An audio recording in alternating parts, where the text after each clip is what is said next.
Hello friends, today let us recollect some past knowledge about Devadasis, or Mahari, means those great women who can control natural human impulses, their five senses and can submit themselves completely to God, Vachaspati. Mahari means Mahan Nari, that is, the woman belonging to God. Sri Chaitanyadev had defined Devadasis as Sebayatas who served God through dance and music.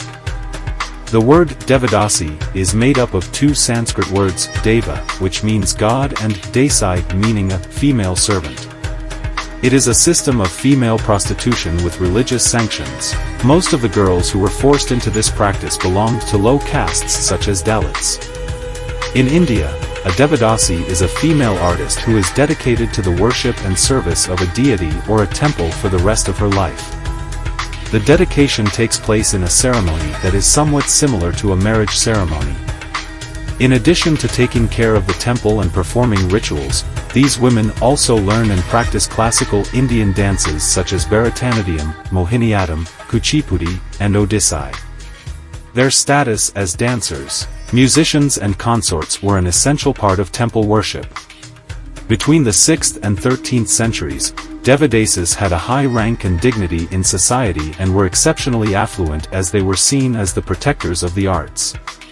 During this period, royal patrons provided them with gifts of land, property, and jewelry. After becoming Devadasis, the women would spend their time learning religious rites, rituals and dances. Devadasis were expected to live a life of celibacy. However, there have been several instances of exceptions. During the period of British rule in the Indian subcontinent, kings who were the patrons of temples lost their power, thus the temple artist communities also lost their significance. As a result, Devadasis were left without their traditional means of support and patronage and were now commonly associated with prostitution.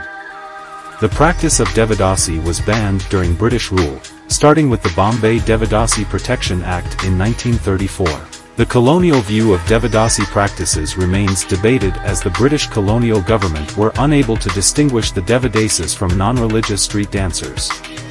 The Devadasi system, though, is still in existence in rudimentary form, but with social activism, state governments of different states at different times outlawed this ritual, such as Andhra Pradesh Devdasis, Prohibition of Dedication, Act, 1988, or the Madras Devdasis Act, 1947.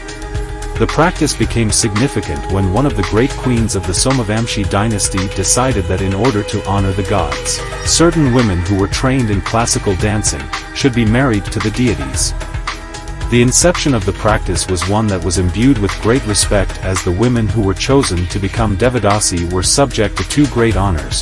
First, because they were literally married to the deity, they were to be treated as if they were the goddess Lakshmi herself, and second, the women were honored because they were considered to be those great women who could control natural human impulses, their five senses, and submit themselves completely to God. As they were married to an immortal, the women were considered to be auspicious.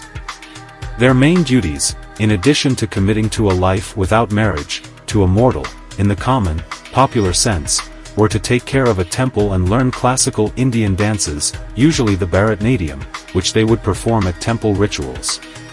Patrons were considered to have higher status for their ability to financially sponsor Devadasis.